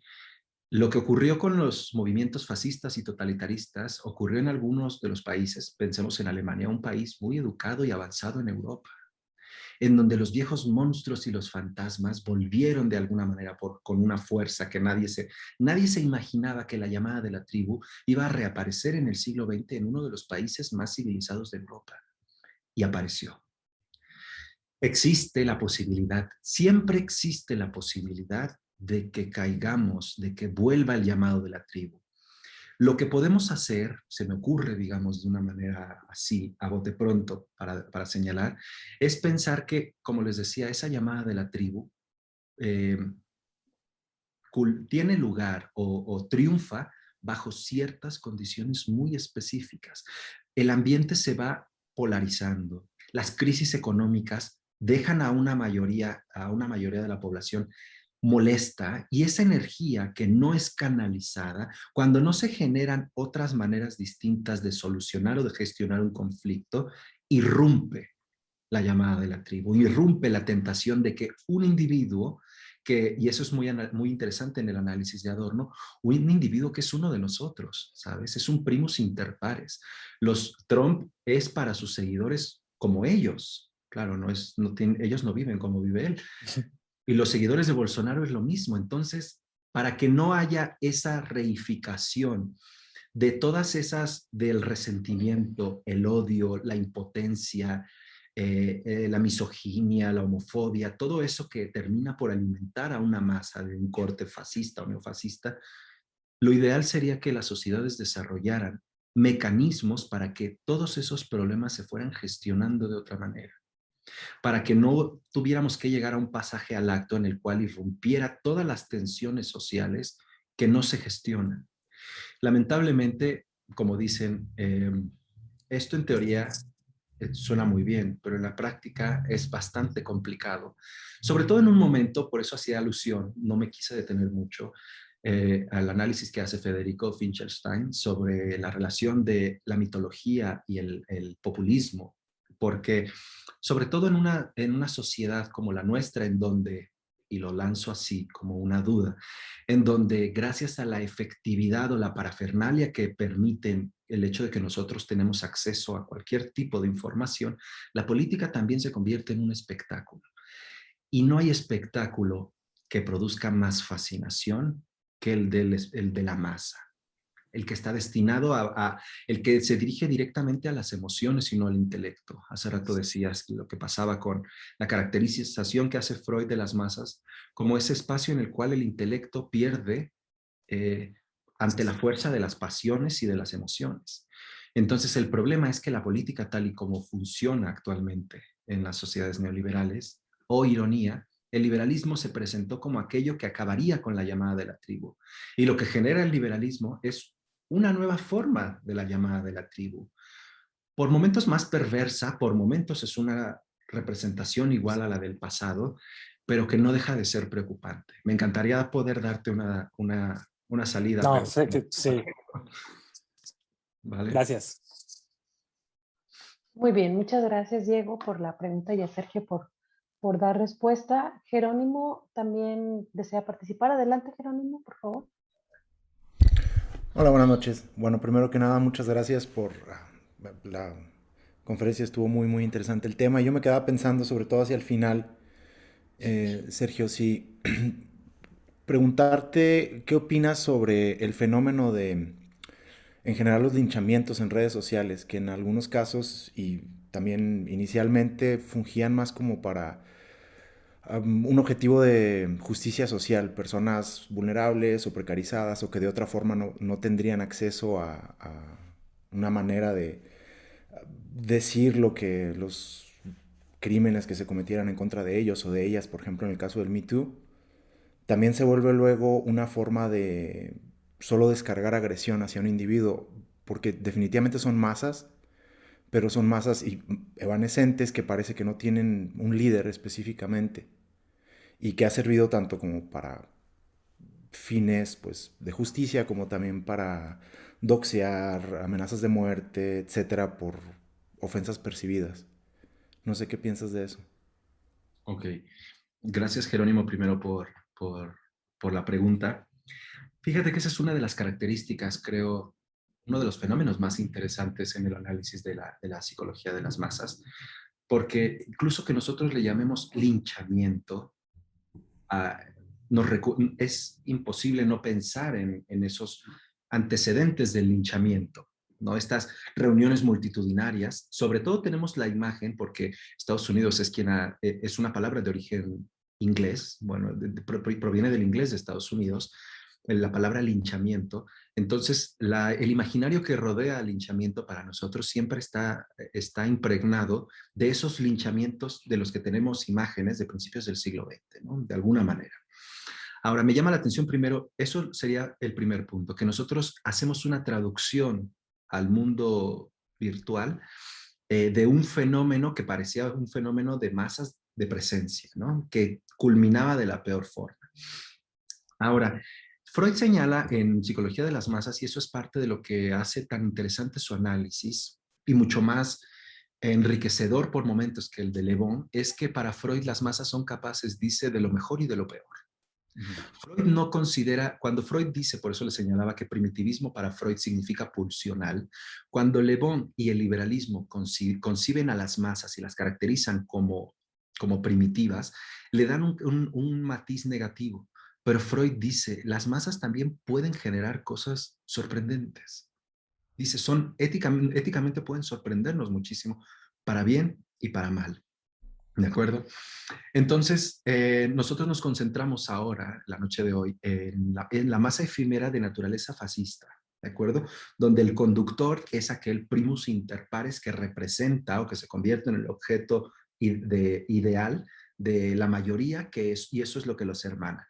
En el caso de los linchamientos, es muy interesante y sigo pensando que es esa segunda alternativa que tenemos que pensar sobre la actualidad de la psicología de las masas, el hecho de que el, el algoritmo que nos permite reunirnos o hacer grupos acerca a personas que tienen pareceres similares, ¿de acuerdo? Lo que ocurría en las masas, que era tan sorprendente a principios del siglo XX, es que personas que podían ser de condición muy distinta y de puntos de vista muy distintos, súbitamente pensaban igual y veían las cosas de la misma manera. Entonces, aquí hay un cambio sutil pero muy importante que ha generado, irónicamente, una polarización en la sociedad. Porque como les ponía hace rato que hacía alusión al caso de Trump y de la fotografía de Hillary Clinton, en el caso de Estados Unidos, los partidarios de Trump se reúnen entre ellos en foros en donde solamente ellos pueden tener acceso, lo mismo que los partidarios de Hillary Clinton. Entonces, son sociedades, esta primera dinámica de masas es una dinámica en donde impera digamos, una uniformidad preestablecida. te salen notificaciones de gente que piensa como tú, que consulta páginas como tú, que hace lo que haces tú, y eso no existía como una posibilidad en la psicología de las masas previa. Ahora, eso también genera en el caso específico de las denuncias o el linchamiento social, eso genera, por supuesto, que la uniformidad sea una uniformidad que se alcanza mucho más rápido, pero al mismo tiempo se diluye muy rápido. Entonces tienen un carácter sorprendentemente efímero, que en tanto, si pensamos, como decías tú, que pueden ser un lugar para el odio, o para buscar una justicia social o para soltarle todo el odio que puedas a una persona, en realidad es que eso sigue siendo, eso puede ser explicado por el análisis de Freud, porque decía Freud, lo que ocurre en la masa, lo que es tan liberador en la masa, es que la masa funciona como un espacio de descarga pulsional, ¿no? Pero en lugar de ir a gritar consignas en una masa formando parte de una unidad con otros individuos, las escupes por internet y sin embargo, tengo la impresión, y esto sería lo que añadiría a tu pregunta, tengo la impresión, ¿sabes?, de que en esta tensión, este cortocircuito del que hablaba yo, en donde las personas a través del anonimato forman parte de la masa, pero al mismo tiempo no forman parte porque cada uno está en su casa o con su teléfono, no, como no hay una descarga total, como se va descargando y se va dosificando y se alimenta a sí mismo, el odio se radicaliza, el desprecio se radicaliza. En la masa, en las masas, en la representación del linchamiento, ¿cuál era el fin del linchamiento? Cuando había terminado con la muerte de aquella persona que había sido linchada, en el peor de los casos.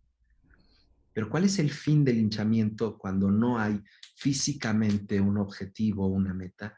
Y cuando aquella persona no se siente saciada porque no hay un saciamiento radical, sino que todo el tiempo está esta dinámica entre que estás en la masa, no estás en la masa, eres anónimo y puedes decir lo que quieras. Entonces, creo yo, si me permites aventurar una hipótesis, creo yo que este cortocircuito que impide la disolución del sujeto en la masa genera que las posturas se radicalicen aún más dentro de las dinámicas de linchamiento social, para bien y para mal, se radicalizan, porque como decía el filósofo al que hacía alusión, Sloterdijk, lo que genera una de las grandes contradicciones de las sociedades contemporáneas es que los sujetos viven en sociedades hipermasificadas, pero todo el mundo está aislado. Entonces, eso es lo que podría decirte. Perfecto, muchas gracias. Gracias, Guillermo. Muchas gracias, Jerónimo y Sergio. Bueno, voy a dar lectura, Sergio, a algunos de los comentarios que aquí nos colocan en el chat. Miguel Ángel Mora, pues extiende felicitación por tu excelente ponencia. También Javier Mantilla dice que buena tu ponencia, ideas claras, gran dominio del tema, tono de voz agradable. Felicitaciones y gracias por compartir con nosotros. Isaura Ortega comparte aquí un pensamiento, dice, creo que sigue vigente en nuestro México, en donde los discursos políticos siguen siendo referencias de sujetos resentidos que invitan a la separación y al odio. Y si pensamos en las clases sociales más bajas en donde escasea la educación, que además no tiene acceso muchas veces a los dispositivos, siguen siendo cautivos de estos líderes malévolos. ¿Quisieras comentar algo al respecto? Bueno, gracias por los comentarios. Gracias porque fue agradable y porque hasta les gustó la voz. Entonces, bueno, ¿qué te puedo decir? Se los agradezco. Y con respecto al segundo, estoy de acuerdo y abono a la primera participación a la primera pregunta que nos habían formulado. Claramente que un nivel bajo de educación, si entendemos por educación, y me gustaría que fuéramos delimitando, si entendemos por educación, digamos, formación intelectual, la capacidad de que una persona tiene o que una persona tenga elementos para poder tomar una decisión mediante el uso de su propia razón y el análisis, si entendemos por eso la educación, es verdad. Es verdad que si una persona cuenta con más formación, cuenta con elementos, sabe argumentar, sabe cuestionar aquella información que recibe, es mucho más difícil que caigan en la tentación del hechicero de una tribu, del líder de una tribu. Es verdad y lo sabemos. Siempre, y esa es una de las apuestas de Freud, por mucho que pueda ser una apuesta precaria o que no resuelva todos los problemas, siempre dice Freud, la cultura y la educación hacen mucho para tratar de evitar este tipo de males. Y sin embargo, y ese es el gran riesgo al que nos encontramos, Freud, si se dan cuenta, Freud es uno de esos autores que no nos permite tener, que no es nada condescendiente con nosotros. Lo que nos dice Freud es, y sin embargo, la llamada de la tribu también puede emerger en sociedades o en grupos donde haya educación, formación intelectual, cultura. Freud fue quien nos enseñó que la cultura es un malestar, que la cultura es aquello que nos permite vivir en sociedad, pero al mismo tiempo también es aquello que nos enferma. El caso ominoso de la Alemania nazi, de individuos que habían sido formados y educados dentro de las estructuras de la educación alemana, es un ejemplo ominoso de cómo la llamada de la tribu puede retornar, puede brotar incluso en contextos en donde nosotros no podríamos imaginárnoslo nunca. Entonces, sí, solo quería hacer esa precisión, Norma, que nuestra apuesta, siempre si queremos evitar esas dinámicas, en la medida de nuestras posibilidades, es la educación y la cultura. Y cuando de plano vemos que resurgen incluso en terrenos en donde la educación y la cultura ya no funcionan como barreras para frenar la llamada de la tribu, lo que podemos hacer, se me ocurre ahora, es generar otras respuestas distintas, opciones, que no nos convenzan que solamente hay una visión única, no dejarnos seducir por un líder o una perspectiva o un grupo. Diversificar las maneras en las que nosotros respondemos a los problemas, si estamos hablando de los problemas sociales. Diversificar nuestras formas de resolverlo. Abrir otras perspectivas. Eso es lo que yo diría, Norma. Muy bien, muchas gracias, Sergio. Voy a leer el comentario de Gabriela Cabrera. Ella nos dice, partiendo de esto, ¿a qué fenómenos responde el ataque de un grupo de forma espontánea, no planeada? Lo ocurrido en Chile contra los inmigrantes venezolanos que estaban en una plaza acampando, ya bien distinto a lo ocurrido en el Capitolio. Muchas gracias por esta excelente ponencia y saludos desde Uruguay. Hola, ¿qué tal? Saludos también hasta Uruguay. Mira, en el caso específico, no tengo en mente, no conozco bien el caso que nos estás refiriendo. Sería importante, para descubrir qué es lo que está operando ahí, sería importante ver, por ejemplo, qué argumentos se esgrimían. Personas que no se conocieran, como señalas tú, que quizá no tenían ningún lazo, pero ¿qué había en tener a un inmigrante dentro de la playa que hizo que todos se conectaran? Para saberlo habría que ver, insisto, escuchar si es que ellos dijeron qué palabras vociferaron, cuáles fueron sus actos, cuál era la finalidad. La finalidad era que expulsarlos de ahí, que se fueran. La figura del inmigrante en las sociedades en las que vivimos se ha convertido en un catalizador muy potente para unir a una determinada tribu. Nosotros desde México, tú nos escribes desde Uruguay, nosotros desde México lo vimos en el caso de la elección presidencial de Donald Trump.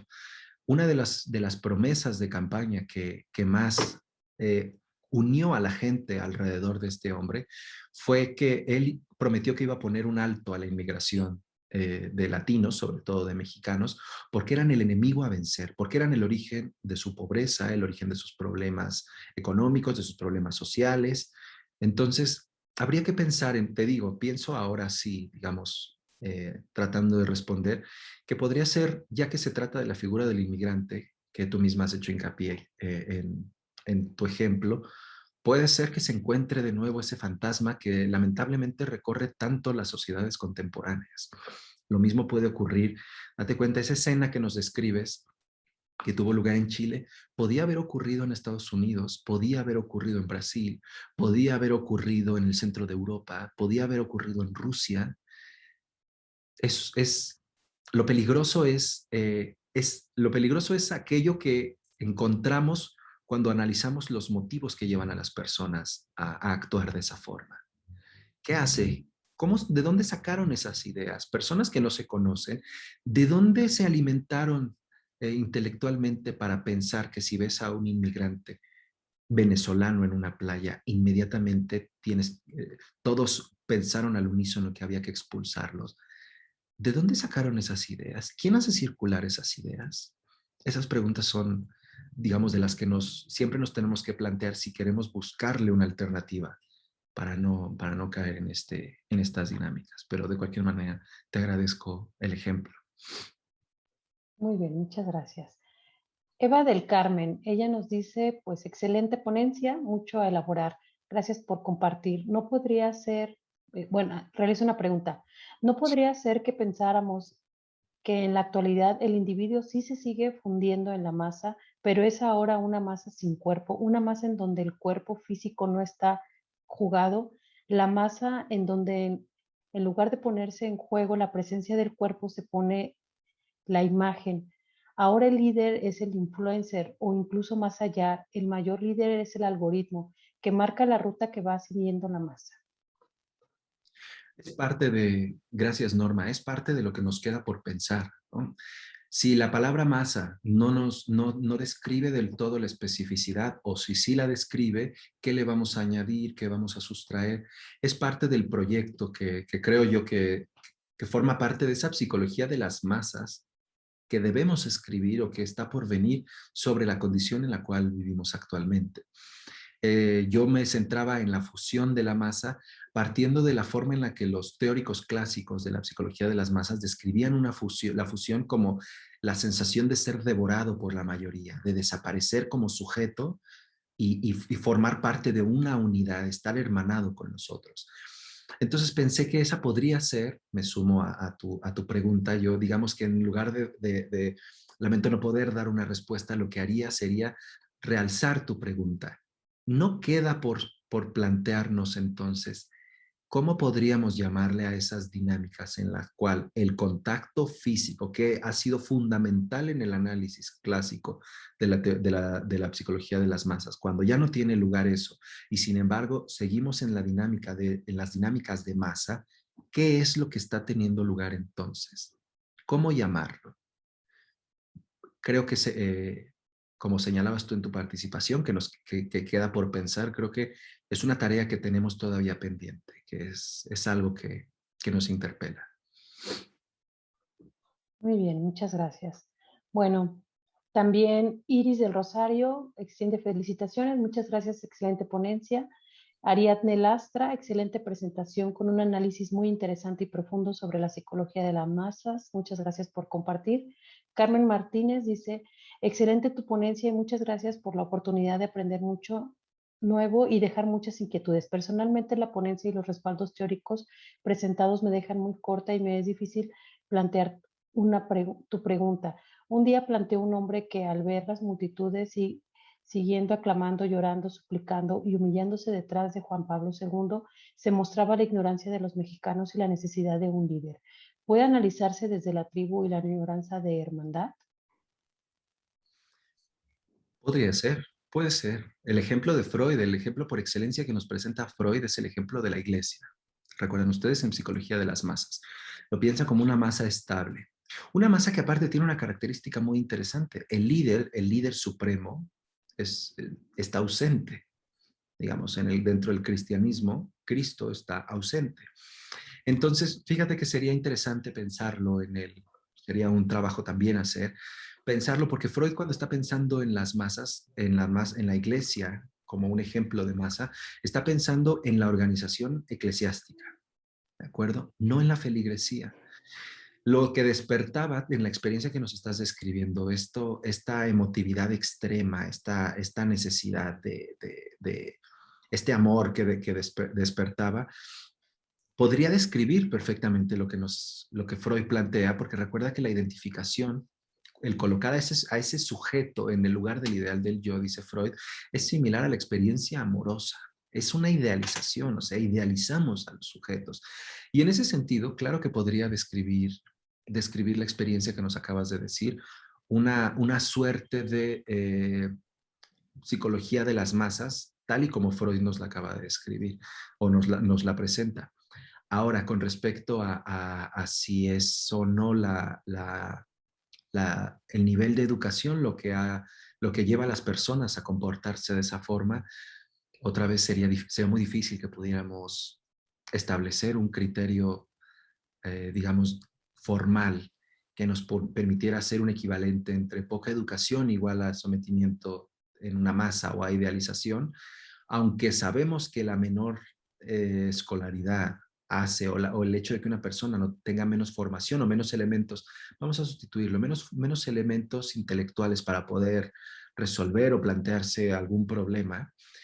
Sabemos que si bien hay una relación o puede permitir que esas personas se vuelvan más dóciles ante este tipo de tentaciones, no podríamos señalar que ese exclusivamente es el único motivo por el cual una persona puede diluirse, digamos, en una dinámica de la masa. Muy bien. Bueno, pues estamos sobre de tiempo. Voy a dar lectura a los últimos 3 comentarios. Carmen Fernández, excelente ponencia, el contenido con buen sustento bibliográfico y la confrontación con las diversas realidades. Gracias. María Julieta Arenas también nos da las gracias, excelente ponencia. Elizabeth nos comenta, tal vez esas ideas surgen de ese gran líder que en la actualidad son los dispositivos que seducen e hipnotizan. Y bueno, también Claudia acaba de comentar, qué gusto haber aprendido tanto de usted en estos 2 minutos, doctor Rodia. Muchas gracias por compartir sus conocimientos. Bueno, esos son los últimos comentarios. Pues muchísimas gracias a todos los asistentes, que tengan bonita noche y nos vemos hasta la próxima.